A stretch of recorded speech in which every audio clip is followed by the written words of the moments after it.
Zdaj pa k plesu, ki povezuje energične prvine z akrobacijami rock'n'rollu.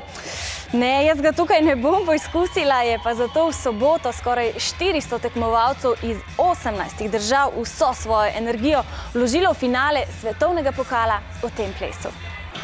Še zadnje priprave, ogrevanje, skupni posvet in objem za srečo. Ful je tak nepričakovan feeling, ker imamo res tekmo pač doma in je res malo sem živčna, no. Ampak bo drugače.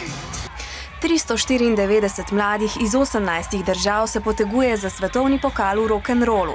Tekmovanje v plesu, ki se je rodil pred več kot 60 leti v Ameriki, letos poteka pod geslom Elvis je živ, rock'n'roll je živ. Pravi Elvis je umrl, še zmeraj rock'n'roll živi. Mi pomeni vse, če ga ne bi bilo, ne vem, ne bi mogla. V nastopu, ki traja slabi 2 minuti, je treba pokazati vse. Nastope ocenjuje 10 sodnikov iz različnih držav, plesalci pa vedo, na kaj morajo paziti. Najbolj je osnovni korak, ki ga moraš pač v nulo znati, pač najboljše.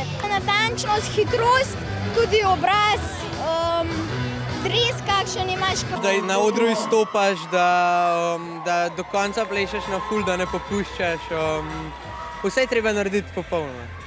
In da je nastop prepričljiv, se morata soplesalca tudi dobro razumeti. Se ne razumeta, ne more biti dobrih rezultatov. Med slovenskimi plesalci sta se najbolje izkazala Tjaša in Miha. Uvrstila sta se na drugo mesto.